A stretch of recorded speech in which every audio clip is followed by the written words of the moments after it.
Halloween special. You can be dog and I'll be fox.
Nice fish. Gosh, I set it up last night.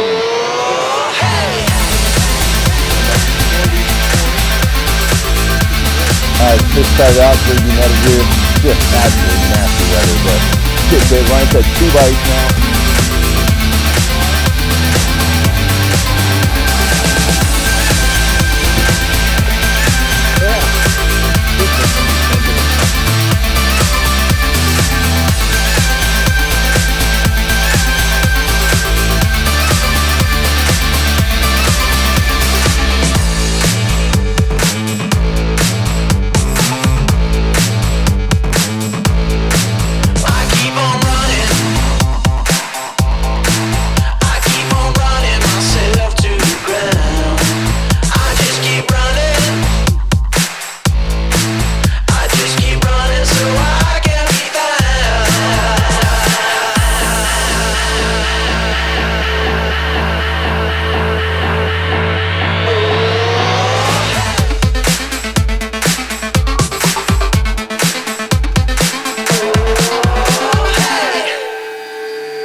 Yeah, I'm Mark Romanek. If you love catching walleyes, check out these Hammer Time blades by Hildebrandt and Yakima Bait. Wow.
Sam just caught this beautiful high mountain lake rainbow trout.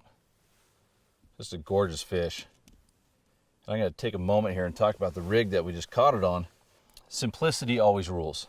And I happened to talk to Buzz Ramsey here a couple weeks ago up at Yakima Bait Company, and he called me up and said, you know, Cody, have you ever thought of putting a corky in line with your floating bait when you fish for trout on a slider?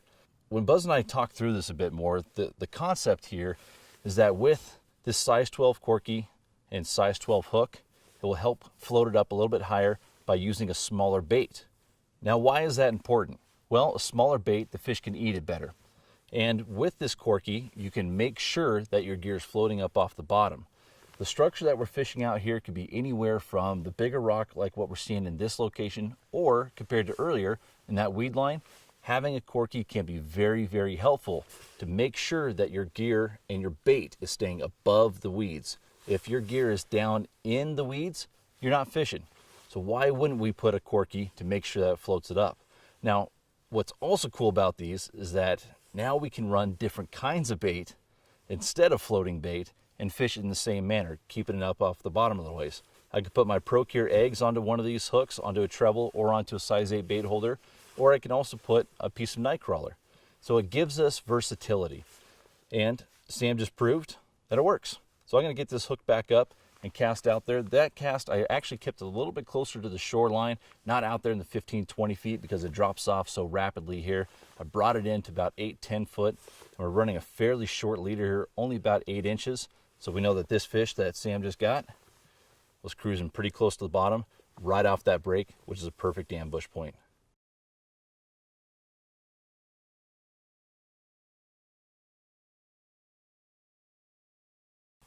I'm going to show you exactly how we had this set up, how Sam caught that first fish there of our trip up here into the high Cascades. So what we want to start with is our size 12 corky, our size 12 treble hook. Creates a perfect balance in the right flotation. Then we just use our floating bait. I like using this floating bait that has a lot of contrast, a lot of different colors in it. Gets the fish's attention. Put my finger in there, scoop it out just a little bit, and then you just form it around the hook. Drop it around the hook, press it all together, create a little ball around it, just like that. And that corky, along with the floating bait, holds it up off the bottom. The flame orange with the chartreuse dots, a lot of contrast in the bait, even with a little bit of glitter in the bait. These fish, especially in this clear water, will be able to notice it and see it. Now, whether they want to eat it or not, that's to be determined, but I know at least they can see it. Time to cast it back out.